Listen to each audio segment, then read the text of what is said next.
She was quietly counting coins, shaking hands, worn coat riddled with holes while the line behind her grew restless. But when the total appeared on the screen, she simply froze. People stared. Some sighed. One even chuckled. But then a teenage cashier did something no one expected. And what he did next, it made half the store cry and restored everyone's faith in humanity.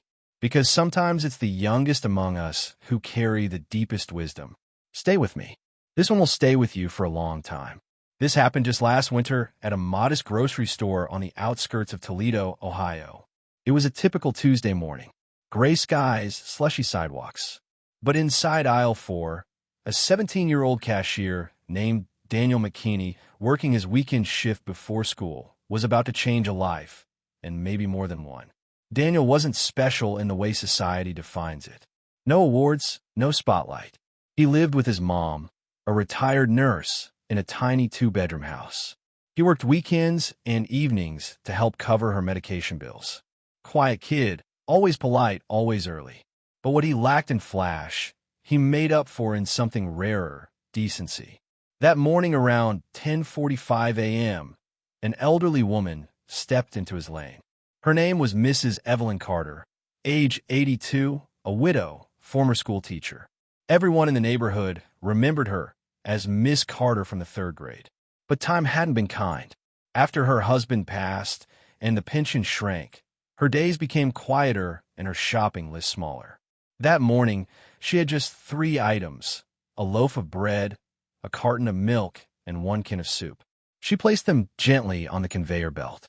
Daniel greeted her with a warm morning, ma'am. Hope you're staying warm today. She smiled faintly, but said nothing. You scan the items. The total came up $5.83. That's when Evelyn reached in her purse. Slowly, painfully, she unfolded a tissue-wrapped bundle of coins and crumpled bills. Quarters, nickels, dimes, even a few pennies. It was all she had. She counted twice, then once more. She was short by 73 cents. She looked up and quietly asked, "Could we maybe put the soup back, dear?" The store was busy. The line behind her was long. A man groaned. A woman muttered, "Come on." Daniel glanced at Evelyn, then at the soup, then back at her trembling hands. And then he reached under the register, pulled out his own wallet. Evelyn tried to stop him. "No, honey, I can come back. It's okay." But Daniel just shook his head with a smile and said, "I had a good week with tips. Soup's on me." He scanned the can before she could protest. The beep echoed in the silence. But what he didn't know was that his act had been quietly witnessed by every single person in line, including Mr. Harlan Davis, a retired Marine colonel who had been standing 3 people back, including Rachel Dunlap, a local radio producer grabbing groceries before work, including Samantha Monroe, who was silently filming with her phone, not for views, but because her grandmother had once been in Evelyn's shoes. As Evelyn took the bag and quietly whispered, "God bless you," Daniel thought that was the end of it. But then everything changed. The woman behind Evelyn stepped forward, tears already welling in her eyes. "I want to pay for the next 5 people behind me," she said. A man added, "Make it 10. I'll cover the rest." Within 30 seconds, dozens of shoppers opened wallets, waved credit cards, whispered to strangers. Some even asked for Daniel's Venmo to tip him directly. It was like kindness caught fire. The manager rushed over confused. "Did something happen?" he asked. Rachel Dunlap, the radio producer, replied, "Yeah, something beautiful. You might want to come see the video Samantha took." She uploaded it with the caption, "Teen Cashier does what no adult did. Humanity restored." It was shared over 4 million times in 48 hours. Local news picked it up, then national news. Then the Ellen Show called. But Daniel, he just went home that night, warmed up some leftovers, and helped his mom organize her pill tray. 2 weeks later, a letter arrived at the store. Handwritten, no return address, just a short note tucked inside a birthday card to the young man at Register 3. "You don't know me, but you helped someone I love more than words. That woman was my mother. She raised me alone and gave everything to others her whole life.